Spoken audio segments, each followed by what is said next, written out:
anga fama awai kado no be chedun kufo o daru nya yoro la yoro min be na be masina mara na o kufo wakaro sira tigala terroriste kono ton bonyongo ikera c'est tout c'est fini jamuto chamamba ani marama fon chamamba wakar anya tigada olu bela jileka tabarika ba ya jira ka fo minya awai kado groupe armé terroriste wakar ko lu ko ni wulika joke wulika jo min gono na anga chedo no be forces armées maliennes fama no bo kufo olu be chesiri minani watila ba nungo nana tuba de nungo nana groupe armé terroriste mo willa ka fo ko be dankari aw dansago awai kado ko lu bali uka tamana wakar opération mimbe na be lakana kufo maye mali fandani nani bela jele tuba de minumbe ni awai kado bama jola tikila mo kembe kata ka tu dugo yorowla utemeto tuba de nundo de konnana wakari kado bama jola tikila mo flene ka mugujugu wili ku gabbora fambefe marfa miseni marfa kuma ba wakara mangambe ka bo fambefe ya minye chede minumbe awumbulu bi chede jolo de do minumbe awumbulu bi ya donni ka dona kari wakaru kala ne do awai kado fokata adama teme akosibiri do février kalo klimuga ani fla mali armée wakari ko akurusaji akera koyi akera yoro mina awai kado bitalike maminumbe no be katiba di masina na bo kofo no be masina awai kado o fanvelala wakari état major yere ka fola aku minyi anga chedun la dala kula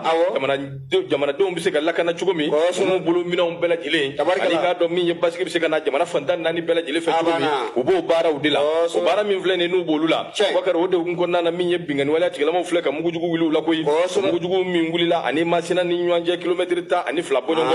wakari awulila wati mi abitalike ina fo uya yira ka fo ka kera chugumi 6h temene ni minute muga ani dure ba yira ka fo fajiri sella ka doni ke dron wakari fleka ni wala jugu nu awai kado odita anga mo awai kado ko lu segere akonu ku ya don ta flani chetige ngan wili ani chede unga awai kado subhana machine mimbu bulu lu bla bala wakaro shima ko rashi koyi lu be ka wuli duguma chugumi anga chede un fana be ka wuli duguma o kelena ube bali ka bo min galama en fait lo awai kado wakari o na do jela ko na saminye bo machola tikila mo ko kangu me min don kunu kwani ni ku tikelenye koyi wakaro kuma sun kungande bi bosa bo duguma chugumi bo sanveti laba awai kado tukono na nuna uyu yere nyini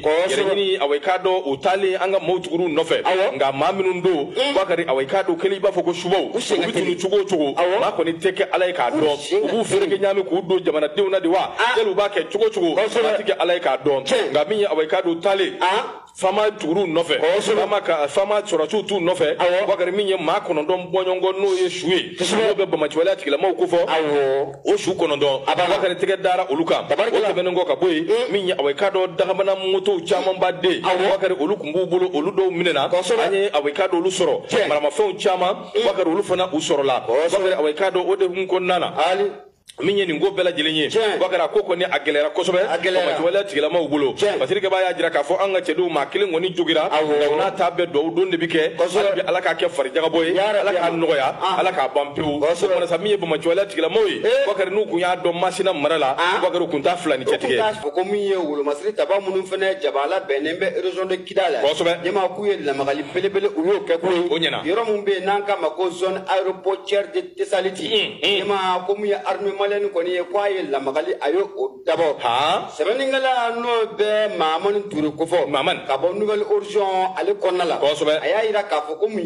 turoni jugu baye turoni mu ni akunfale no mugu prenta la ten walay baye ka fo ko mi anga chefni dabo ku ye teke takada o turoni ngan ko yani turoni woni ko akase asero la namo sebeningala mamon ture nyama aya ira ka fo ko ni wati la baye na ki baye ka fo ko mi jekulu mu be nanga mako front de libération de la zawati na be fla o kofo yama abeni ngana wati jambo oluko ni mala je sangani wati bela dile ko drone no ko ni ko wuli mu ye Tessaliti mara o konnala ka ango wulu masri tabawu ko oluka kibara ni ko olu salo ka juma temene yama ko o ko ni ko o kuna yaru da kosobe juma do no bena février kalo club muga ani kelema san 2025 yama ibaye ka fo ko mu ye terrorisme ye feran dabali bela dile no ko tika sega ka drone belebele do ko ko obuli koy wa mun ye drone a falen tenten mun ye mungu pranta o de la sebani ngala ko arme wuli ka jo ko ke o drone nato askata la arme ko ni ku ya fagalu bishiye ka abla ni ma o drone kele arme ko ni tala a chikena jala no kan wa mama shitoro wa mashi ko ni o madego ama jeni do mashi kun akoni drone ko fole ibaye ka fo ko mun ye turusu kembe ka anishiro dubele ma ore be tesaliti aeroport Europe mo ko fo sebani ngala ko akonno ya soro ko mun ye dana ambasago olu ko ni yen kibaraji abeni kana wati jambo kaira ka fo ko mun ye bamanju no be turusu nu ko fo nyama ku buka drone woni ku buko do kelela drone ne bu bolo wati na buka drone ko ni ku ko odo kelela ako ali no ya soro drone mun no obe an arme malen bolo o drone ko o ka girinu tay ka taka segi o be frapu mun ne ko ke ko adago shikwa ka bon kosobe sebani ngala ko ni ya shen duruna ni duruna ni minale ibaye ka fo komi region de Kidal o mara konnala wa terrorusu appela jele yo oluka drone sebani ngala ko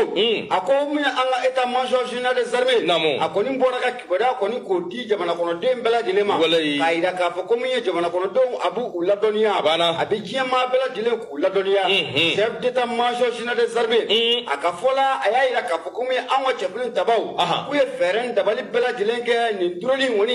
drone muna kumfale no tenten mugu prenta la wanyama na kunjigina akuncheni fanga abebuga kosobe kaibaye ka fukumi arme maleni kuye chef d'état major ka fola akoni drone ya amine tay drone ninka amine drone utara explosive yoro la yoro ngoni na tsaka gela foi na se manifuma sebengala ko yani oninje ibaye ka fukumi dwa kun temeni ngonna la ayira ka fo komi ni jegulu kelengele no be cadre stratégique pour la défense du peuple de l'Azawadi pour la paix nima ibaye ka fo ko olufena o yewuli ka jo ko place ngan ko ale de to be wole ni wati na ko libération de l'Azawadi front de libération de l'Azawadi o de to ko yini ye ibaye ka fo ko nyima ko ali do ko temanina ku ye la magali koro ko ke koy yo drone mun ko wuli skata la ko arme fena yo ko drone ni ko olasno ko gamu ko ni nu yo wuli ni wati na kabo region de Kidal mara konnala ku me faka to o jigimi an zone reporter la desaliti ma adrone ngoni ko ada kulunchira